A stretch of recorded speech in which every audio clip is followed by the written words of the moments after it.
Here's what I covered this week as a San Diego news photographer. Monday, we covered the cyber attack on San Diego City colleges, which affected around 90,000 students.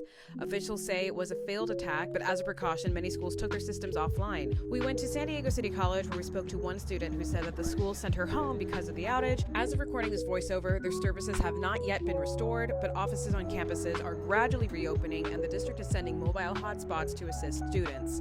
Tuesday, we covered a story about a man who was brutally attacked in an alleyway in City Heights. We spoke to the victim's father, who explained his son, Louis, was still recovering in the hospital with brain damage. The man who attacked him was a transient who had been harassing people. Louis went outside to ask him to leave.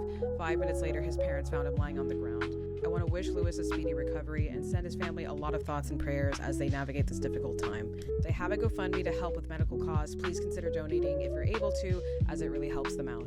Wednesday, we were sent to the Vista Courthouse to cover the arraignment of a Carlsbad dance teacher accused of sexually abusing his students. When we got there, we were immediately told it was postponed for next week because his attorney was not there, so we were instead sent to cover a police pursuit turned officer-involved shooting. No one was hurt, but every time an officer fires his weapon, it prompts an investigation. We went live in the evening shows, went back to the station, and made it just in time for my coworker's Walter Mercado-themed birthday.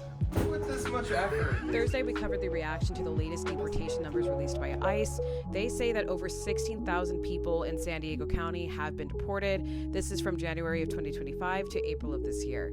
We spoke to a woman who was detained by ICE for 10 days earlier this year. She said she had 8 cellmates to her room, that the food made her sick, and she received little medical attention for an infection she had. As for the pro-ICE people who will inevitably comment, just know that she was here on a valid work visa under deferred action. She has 3 American citizen children, one of which has special needs, and she has no criminal history.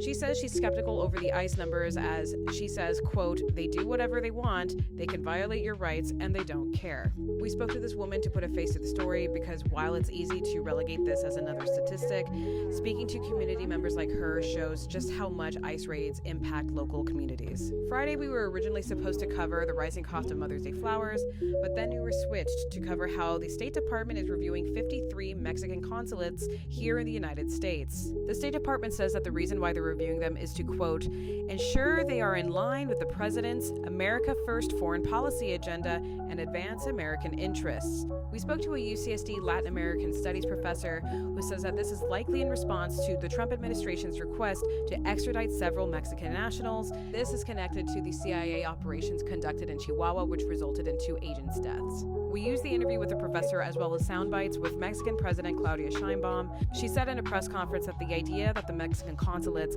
are engaging in political activity in the U.S. is completely false. I hope you learned something. Leave a comment if you have any questions, and I'll see you